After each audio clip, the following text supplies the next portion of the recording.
आपका पति आपकी बोली बोले, आपका पार्टनर आपके बताए रास्ते पर चले, आपका हाथ पकड़ कर चले, आपके साथ चले। जीवन का ये सफर कितना खुशनुमा हो जाएगा जब पार्टनर का साथ मिलता है ना, जब जीवन साथी का साथ मिलता है। देखते देखते ये सफर बहुत खूबसूरत हो जाएगा, सब कुछ कितना आसान हो जाता है। वहीं लड़कियों के लिए सब कुछ कितना कठिन हो जाता है, जिसका पति उसका साथ ही नहीं दे रहा, जिसका पति उसका साथ नहीं है, उससे पूछो ये रास्ता कितना कठिन हो रहा है उसके लिए। क्यों साथ नहीं हो? तुमने हाथ थामा है, तुमने विवाह किया है उसके साथ, उसका साथ छोड़ने के लिए नहीं, उसका साथ देने के लिए। ये खूबसूरत सा सफर और खूबसूरत हो सकता है जब जो जीवन में तुम बहुत आगे बढ़कर मजबूती के साथ, हौसले के साथ अपनी पत्नी का साथ निभाते हो। वो शुक्र है तुम्हारी और तुम उसे छोड़ रहे हो। अरे मूर्ख, वो शुक्र है तुम्हारी अर्थात वो सुख है तुम्हारी। सुख का हाथ छोड़ोगे तो कहाँ जाओगे? खैर बाद में बताऊंगी। तुम लोग ग्रह के फेर में खुद ही पड़ रहे हो। माँ ने थोड़ा सा उकसा दिया और पत्नी का अपमान करने लगे।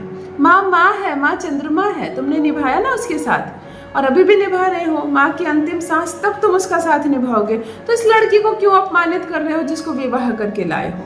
ये अलग ग्रह है तुम्हारे जीवन संगिनी है। तुम्हारे जीवन के अंतिम दिनों तक वो तुम्हारा साथ निभाएगी, अगर परमात्मा की इच्छा रही तो। तुम्हारे बच्चों की माँ बनेगी, तुम्हारा अपना एक घर संसार बसाएगी, जहां तुम, तुम्हारी पत्नी और तुम्हारे बच्चे होंगे। तुम उसको ही बायकॉट कर रहे हो।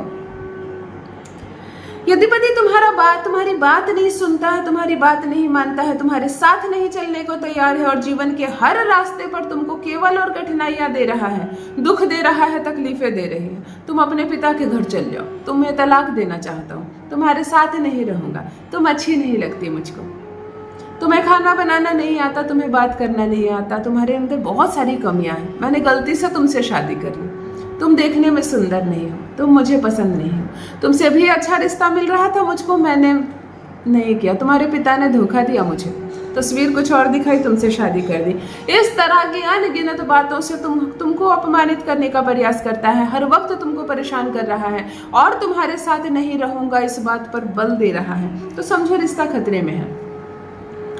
कुछ लड़के लड़कियों को, अपनी पत्नियों को मायके पहुंचा देते हैं और बहुत साल हो जाता है उसको मायके से नहीं लाते, बहुत साल हो जाते हैं, 2 साल 4 साल बीते, 6 साल बीते, इसी बीच बच्चे हुए, बच्चे बड़े हो गए, तुम मायके में रह रही हो, वो अपनी जिंदगी अपने घर में बिता रहा है, तुमको लेकर नहीं आता है।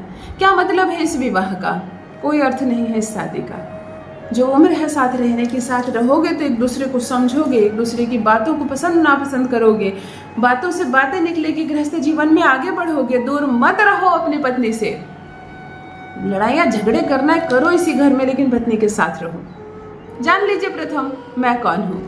नमस्कार दोस्तों, मैं हूँ खुशबू सिंह। बहुत स्वागत, बहुत अभिनंदन करती हूँ आप सबका अपने YouTube चैनल ज्योतिष ज्ञान में। कैसे हैं आप और घर में सब कैसे हैं?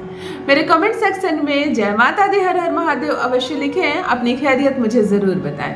पढ़ती हूँ हाथ की रेखाएं, पढ़ती हूँ जन्म कुंडली, और आप कुछ न कहें तो आपका चेहरा भी पढ़ लेती हूँ। करम है, कृपा है ऊपर वाले की, प्रेम है आप सबका। जुड़िए ज्योतिष ज्ञान चैनल से। जो भी नए भाई बहन चैनल पर पहली बार आए हो, मेरे वीडियो को पहली बार देख रहे हो, मुझसे प्रथम बार मिल रहे हो, चैनल से जुड़िए, सब्सक्राइब कीजिए, मेरे परिवार का हिस्सा बनिए। दिल नहीं टूटने दूंगी, एक भी घर नहीं टूटने दूंगी। विगत 15 वर्षों से यही सफल प्रयास कर रही हूँ, तलाक ना हो आपका, तलाक नहीं होगा। इंटेंशन सही रखना। अपने पति से प्रेम करती हो इसलिए वशीकरण का सहारा ले रही हो ताकि तुम्हारा घर ना टूटे, तुम्हारा घर ना टूटे, है ना? कितनी अद्भुत बात है ना। पत्नी को वशीकरण करना पड़ रहा है अपने ही पति से प्यार पाने के लिए। तुम क्यों मौका दे रहे हो उसको ये करने के लिए? तुम सामने से जाओ ना उसके पास, उससे प्रेम करो, उसका सम्मान करो, वो भी तुम्हारा सम्मान करेगी, तुमसे प्रेम करेगी। कोई उपाय करने की जरूरत नहीं पड़ेगी।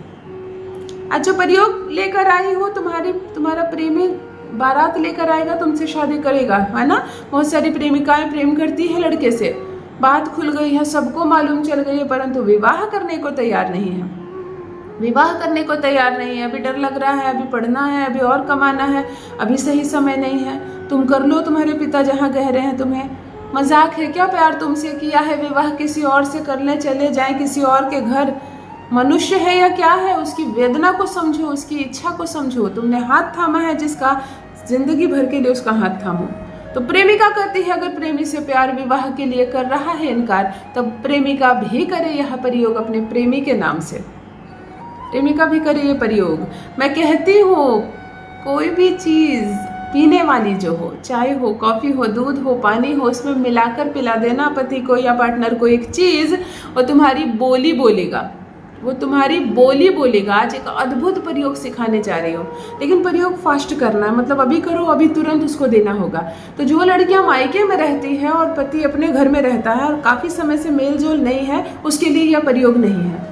ये प्रयोग खास करके उसके लिए जहाँ लड़ाई झगड़े बहुत ज़्यादा हो रहे हैं। ससुराल में रहती है और रोज लड़ता है पति, मारता है, बात नहीं सुनता है, छोड़ दूंगा तुम्हें, तलाक दूंगा, दिन रात तुम्हें टॉर्चर कर रहा है, उसके लिए है अद्भुत प्रयोग। और प्रेमिका भी करे प्रेमी के लिए। एक लौंग ले लें, सिर्फ एक लौंग ले लें। दिन भर में कोई भी समय आप ये प्रयोग कर सकते हैं। और एक कांच के गिलास में थोड़ा सा जल ले लें, थोड़ा सा ही जल लें, आधा गिलास जल भी लोगे तो चलेगा। पूर्व या उत्तर दिशा की ओर चेहरा करके मन शांत करके बैठ जाएं। किसी काले आसन पर नहीं बैठना है, शरीर पर कोई भी काला वस्त्र धारण नहीं करना है, काले रंग से पूर्ण रूप से दूर रहना है, शनि का प्रभाव हमें नहीं चाहिए, आकर्षण बढ़ाना है ना, हमें शुक्र चाहिए। तैयार रहे लड़कियां अच्छे से सवर कर तैयार रहे। पत्नी जो होती है वो सिंदूर लगाए, बिंदिया लगाए, सज जाए, शुक्र मजबूत है ना तुम्हारा।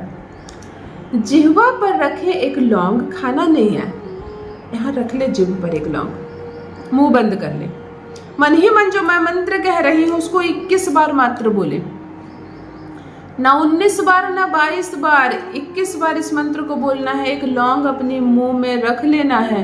पति की प्रथम अनुभूति करें, उसको देखने का प्रयास करें, उसको महसूस करने का प्रयास करें, उसका हंसता खिलता चेहरा, उसने तुम्हारा हाथ थामा, तुमसे वादे किए, तुमसे प्रेम करता है, वो माहौल बहुत अच्छा है, इस तरह की चीज़ों को देखने का प्रयास करें। जब वह दिखने लगे, जब वह महसूस होने लगे, जब इस उपाय में उसका भी साथ महसूस हो, पूरे मन से, पूरी श्रद्धा से, पूरे विश्वास के साथ इस मंत्र का 21 बार जप करना। आपको कहना है ओम सामने वाले का नाम सर्ववशम सिद्धम नमः। सामने वाले का नाम यानी कि पत्नी लेगी, पति का नाम प्रेमिका लेगी, प्रेमी का नाम। इस मंत्र को 21 टाइम्स जपेंगे और लौंग को छूना नहीं है मुंह से, ना कहीं और थूकना है। लौंग को गिराना इस जल में जो तुमने थोड़ा सा जल रखा है। लो जी, तैयार हो गया। अब उसके पीने की किसी भी चीज में, लेकिन पीने की चीज में चंद्रमा है ना, शुक्र और चंद्रमा का तालमेल हमने किया है। यह जल का एक छींटा भी जरूर जाए, एक चम्मच भी जरूर जाए। उसकी चाय बनाई, उसमें एक बूंद डाल दो ना, ये पानी दूध दे रही हो उसको थोड़ा सा डाल दो इसमें। वो पीने की कोई भी चीज़ दो, उसको कोल्ड ड्रिंक दो, पानी दो, किसी भी मीठे चीज़ में, किसी भी सादे चीज़ में आप उसको इसको मिलाकर पिला दो ना। पीते ही तुम्हारे नाम की गुणगान न करे, तुम्हारा गुलाम न बन जाए तो कहना। यह पानी केवल 1-1.25 घंटे तक ही एक्टिव रहता है। तो प्रेमिका करे तो प्रेमी को बुलाओ घर खाने पर या चाय पर, 1-1.25 घंटे के बाद फिर ये एक्टिव नहीं रह जाएगा। इसीलिए तुरंत करो, तुरंत उसको पिलाओ, तुरंत असर देखो। आप करो ना, तुम्हारी बोली ना बोले तो कहना। अपना अनुभव मेरे साथ भी अवश्य साझा करें। रखिए अपना ख्याल, रखिए अपनों का ख्याल। बहुत बहुत धन्यवाद।